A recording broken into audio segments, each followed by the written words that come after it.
새해를 앞두고 첫 해맞이 행사가 열리는 성산 일출봉에는 많은 도민과 관광객들이 몰렸습니다.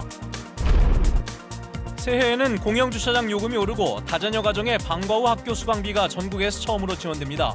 새해 달라지는 것들을 알아봅니다. 제주시 지역 중학교 신입생을 배정하는 과정에서 전산 오류가 발생해 학생 170여 명의 배정 결과가 번복되는 일이 벌어졌습니다.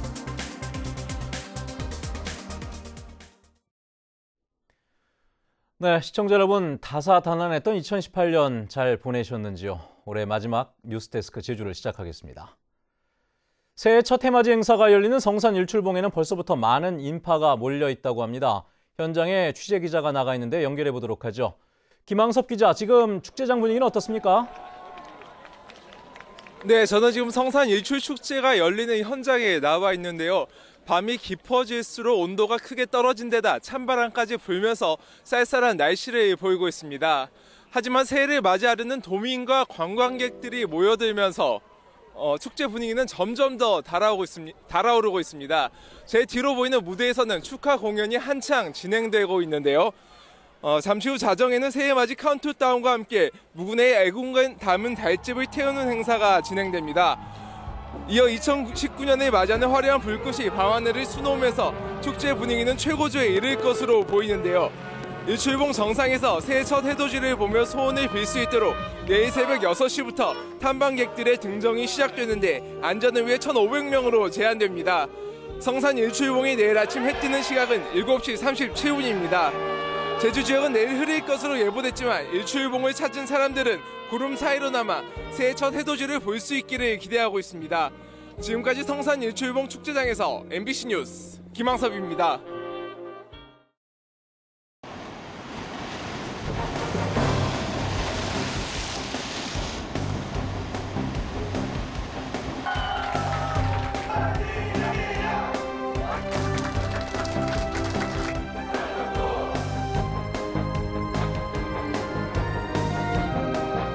하는 일은 없을 것입니다.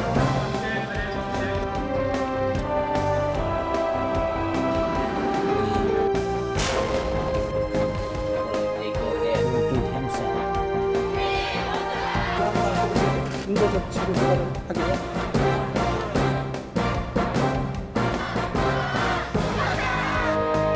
참여한 인사 적용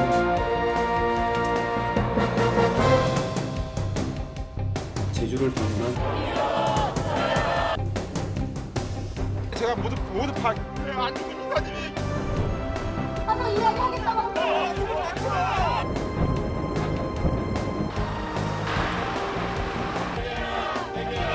이 아름다운 보물들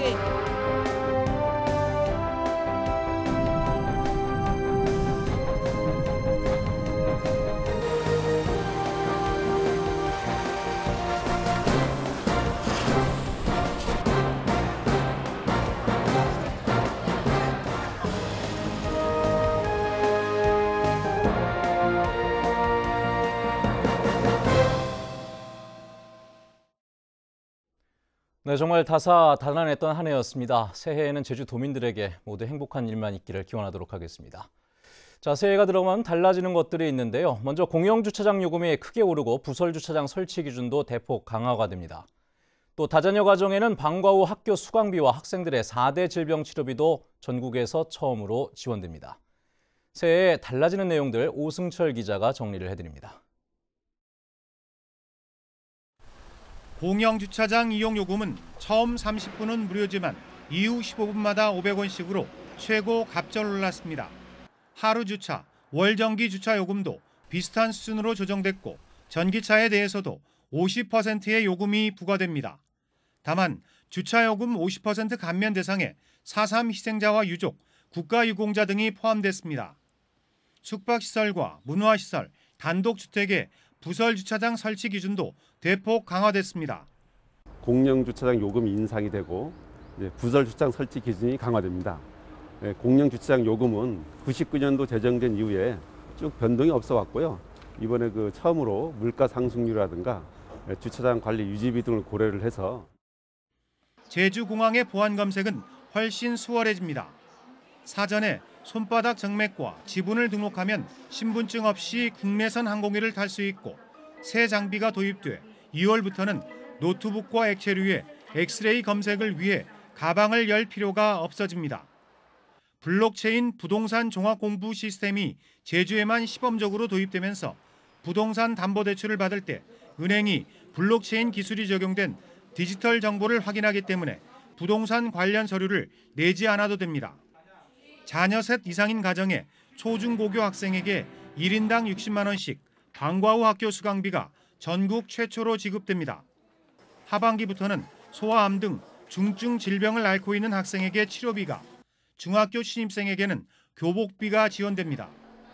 중소기업에 장기 재직 중인 직장인이 매달 10만 원을 불입하면 기업과 제주도가 각각 12만 원씩 지원하는 재형저축 사업도 시작됩니다. MBC 뉴스 오승철입니다. 원희룡 도지사가 새해 행정체제 개편을 위한 추진 방향을 결정짓겠다고 밝혔습니다. 원 지사는 신년 메시지를 통해 행정시의 사무에 관한 조직과 인사, 예산권을 모두 넘겨준다는 생각으로 행정체제 개편 논의에 임하겠다고 강조했습니다. 또 제2공항 건설과 관련해서는 입지 타당성 검증 용역이 마무리 단계인 만큼 도민이 바라는 방향으로 문제가 매듭되고 새해에는 국책 사업으로 진행될 수 있도록 뒷받침하겠다고 말했습니다.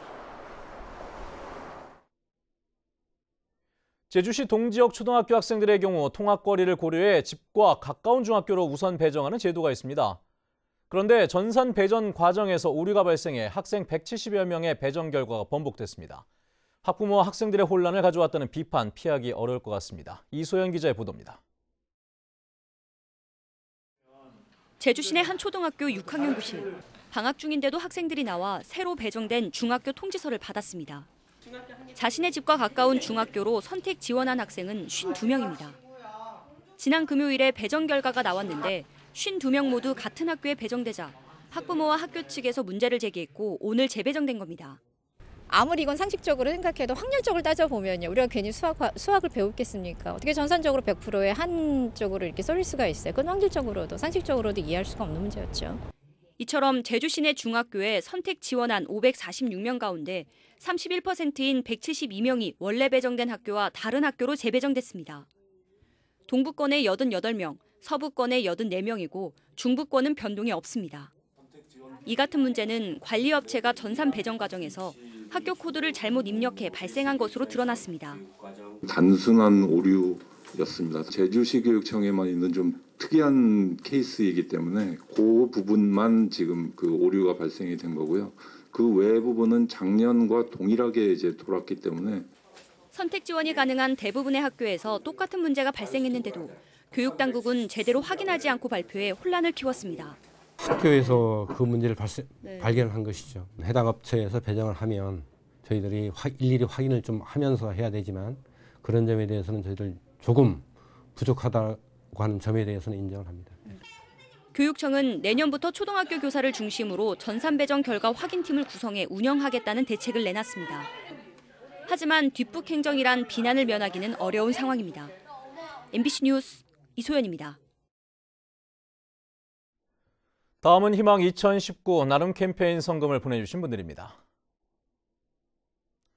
도로교통공단 제주시부 김경려 지역본부장과 직원들이 129만 6천 원을 맡겨주신 것을 비롯해 제주 신촌초등학교 어린이회 15만 7,050원, 제주시 연동의 모 아파트에서 미화 업무를 맡고 있는 양광자 할머니께서 30만 1,510원, 제주시 연동 세준 아파트의 양한철 씨가 30만 원을 보내주셨습니다. 성금을 맡겨주실 분은 1월 말까지 제주 MBC 경영심의부로 문의하시거나 화면에 제주은행이나 농협 계좌를 통해 보내주시면 됩니다. 고맙습니다.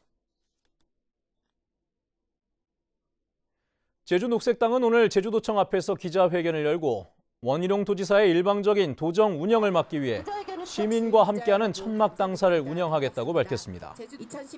녹색당은 원 지사가 비자림로 공사를 추진하며 난개발을 부채질하고 도민들의 의견을 무시한 채 영리병원 개설을 허가하는 등 일방적인 도정 운영을 하고 있다고 비판했습니다. 제주시 한경면 앞바다에 침수된 파력발전기의 기름 유출을 막기 위해 발전기 내 자동 배기 밸브가 봉쇄됐습니다. 제주해양경찰서는 오늘 오후 1시 반쯤 잠수부가 바닷물 속에 잠긴 발전기에 자동 배기 밸브인 에어벤트 2곳을 봉쇄했고 현재는 기름 유출 위험성이 낮아졌다고 밝혔습니다. 또 연구소 측의 기름 유출에 대비해 오일 펜스를 추가로 설치하고 조속한 시일 안에 발전기를 인양하도록 명령했으며 침수 원인에 대한 조사도 벌이고 있습니다.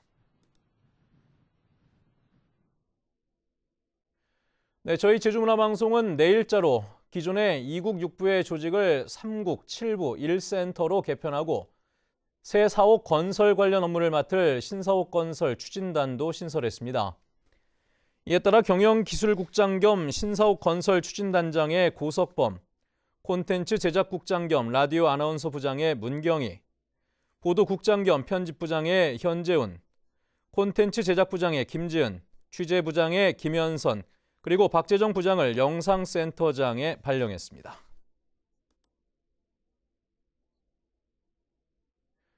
훼손이 심각한 한라산 보전을 위해 탐방 예약제가 시범 운영됩니다. 제주도는 내년 10월부터 한라산 정상 백록담을 탐방할 수 있는 성판악과 관음사 코스에 대해 탐방 예약제를 도입하기로 했습니다. 탐방 예약 인원은 성판악 코스의 경우 하루 700명, 관음사 코스는 400여 명으로 검토되고 있으며 오는 2020년부터 전면 시행할 계획입니다. 제주 들불축제가 최우수 축제로 선정됐습니다. 문화체육관광부는 들불축제를 포함해 담양 대나무 축제와 이천 쌀문화 축제 등 7개 축제를 최우수 축제로, 화천 산천어 축제와 보령 머드 축제 등 5개 축제를 글로벌 육성 축제로 선정했습니다. 들불축제는 지난 2007년 유망축제로 지정된 이후 2015년 우수축제에서 4년 만에 최우수 축제로 승격됐습니다. 한편 내년 들불축제는 3월 7일부터 10일까지 4일 동안 새별오름 일대에서 열리게 됩니다. 저소득층에 대한 문화예술활동 지원이 확대됩니다. 제주도는 내년부터 만 6세 이상 기초생활수급자나 차상위 계층에 지원하는 통합문화이용권을 현행 7만 원에서 8만 원으로 만 원 인상한다고 밝혔습니다. 통합문화이용권은 서점과 영화관, 공연장과 놀이공원 등에서 사용할 수 있으며 당해년도 11월까지 주민센터나 인터넷을 통해 발급받을 수 있습니다. 제주도는 내년도 문화예술 기반시설 강화와 평화, 대외 협력 사업 분야에 올해보다 65억 원 늘어난 1,007억 원을 쓰기로 했습니다. 분야별로는 지역문화 기반시설 조성과 예술활동 지원에 488억 원, 국내외 스포츠대회 등 체육 분야 429억 원, 남북 교류와 평화의 섬 역량 강화 사업에 90억 원 등으로 내년 처음 열리는 세계 제주인 대회에는 예산 7억 원이 배정되기도 했습니다. 새해부터는 전 도민을 대상으로 정신건강검진비가 지원됩니다. 제주도는 내년부터 도민 정신건강검진비 지원 사업을 시행해 우울과 스트레스 등을 무료로 진단하고 상담할 수 있도록 지원한다고 밝혔습니다. 또 안전사고가 발생할 경우 최고 1,500만 원까지 보장받을 수 있는 제주형 도민안전공제보험 제도도 시행합니다. 뉴스데스크 제주를 마치겠습니다. 여러분 고맙습니다.